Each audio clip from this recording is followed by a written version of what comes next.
আমাদের সমাজে একটি কথা প্রচলিত আছে, আর তা হলো একজন বেপরদা নারী জাহান্নামে গেলে 4 জন পুরুষকে সঙ্গে নিয়ে জাহান্নামে যাবেন।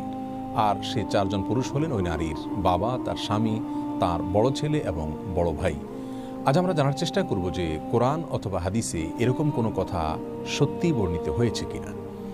সূরা ফাতিরের 18 নম্বর আয়াতে আমরা দেখতে পাই আল্লাহ সুবহানাহু ওয়া তাআলা ইরশাদ করেছেন, ওয়ালা তাজিরু ওয়াজিরাতুন উযরা উখরা, অর্থাৎ কিয়ামতের দিন কোনো ব্যক্তি অন্য কারোর পাপের বোঝা বহন করবেন না।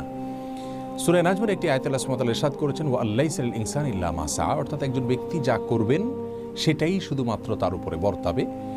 আর তিরমিজির একটি বর্ণনা আমরা দেখতে পাই, রাসূল করিম সাল্লাল্লাহু আলাইহি ওয়াসাল্লাম ইরশাদ করেছেন, আলা লা ইয়াজনি জানিন ইল্লা আলা নাফসিহি, আলা লা ইয়াজনি জান আলা ওয়ালাদিহি ওয়ালা মাউলুদুন আলা ওয়ালিদিহি, যার অর্থ হলো কোনো ব্যক্তি পাপ করলে সে পাপটা তাকেই শুধুমাত্র পাবে, অন্য কাউকে পাবে না।